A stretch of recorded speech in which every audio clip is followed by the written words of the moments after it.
Hi, I'm Namka and I'm from Mongolia. So I have chosen to make a very traditional Mongolian dish. It is dumplings in milk tea. There's not really a specific name. The name would be Banchtete, which means dumpling tea, literally. So let's just call it dumpling tea. I really chose this dish to make because it reminds me of childhood. It's when I eat it, I immediately am transported back home. It's something that my mom used to make for me as a child a lot, and whenever I would come back home to Mongolia, after a 24-hour flight, it is really what my parents, my sister, like anyone who knows me, makes this dish for me. The moment I get home, it would be there waiting for me, steaming hot. So for me, it's just a way of connecting back to Mongolia. So I actually make it quite often here as well. Really comforting dish.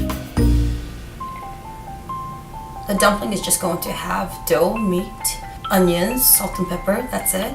And then the tea just has milk tea, milk, salt, and that would be it. Very simple, very straightforward.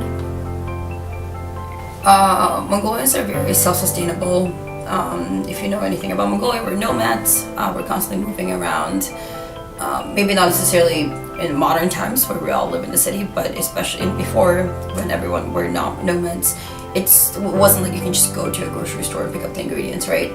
All of this is something that is really coming from your ger, like the yurt, and your team, like almost like tribe, like the family that you're traveling with, from pasture to pasture. It is very specifically Mongolian because you don't get milk tea with salt really anywhere else, and it's a very hearty dish with a lot of flavor. The soup itself is heavy, especially because I like making it heavy, so I prepare a thickening agent almost that I put into the soup.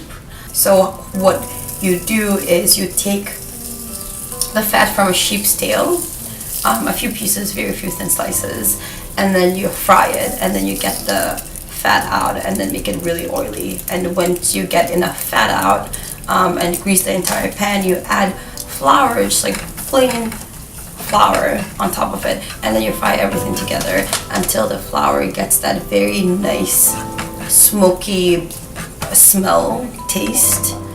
So at the end of the dish, while you're making the tea, you add the flour fat mix to the tea, and then it makes it thicker, like it like lifts up the flavor. It brings in that nice toastiness, like very oaky flavor as well. So I really do think that every culture has their own comfort dish. It's just something that makes people go back to their childhood, and that's really what comfort food is. It's what you have grown up eating during your childhood, and you feel comfortable, and you're transported back home and you eat it. This is comfort food.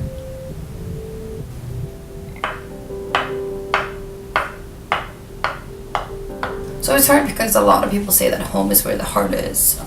My parents say that home is wherever they are, which I completely agree with. I love visiting them, but they also move a lot, so it's very hard to think of random cities as home. And I have lived outside of Mongolia